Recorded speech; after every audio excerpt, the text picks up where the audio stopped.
ఒక ఉదయం తల్లి మరియు ఆమె చిన్న కుమారుడు కొత్త పంటల కట్టలతో తన గేదెలకు మేత తీసుకెళ్లే పొలాలకు బయలుదేరారు.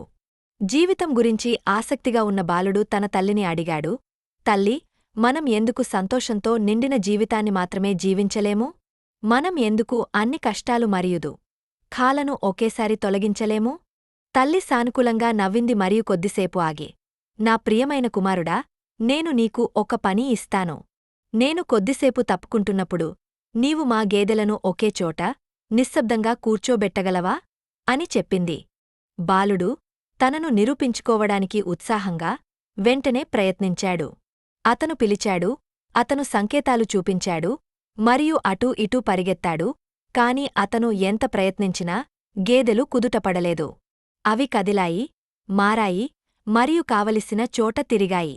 కొద్దిసేపటికి తల్లి తిరిగి వచ్చి అడిగింది, ఇక గేదెలను నిశ్శబ్దంగా కూర్చోబెట్టగలిగావా?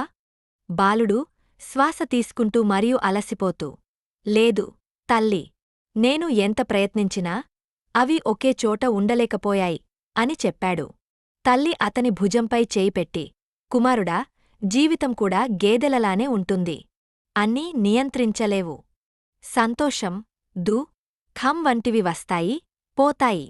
గేదెల చలనం వంటి భావోద్వేగాల మిశ్రమం జీవనాన్ని నిజంగా చేస్తుంది. నీవు కష్టాలను తొలగించలేవు, గేదెలు ఆగిపోలేవు అని చెప్పింది. తల్లి కొనసాగించింది, జీవితం కేవలం సంతోషానికి మాత్రమే కాదు, దుఃఖానికి కూడా కాదు. మనం పనిచేసే పొలాల మాదిరిగా మంచి మరియు కష్టమైన సమయాలు ఉంటాయి. ఈ రెండింటిని అంగీకరించడం అనేది ముఖ్యమైంది, ఎందుకంటే ఆనందం మరియు దుఃఖం రెండూ విలువైనది నేర్పిస్తాయి. ఈ మిశ్రమమే జీవితాన్ని పూర్తి చేస్తుంది. తల్లి చెప్పిన పాఠాన్ని బాలుడు జాగ్రత్తగా విన్నాడు.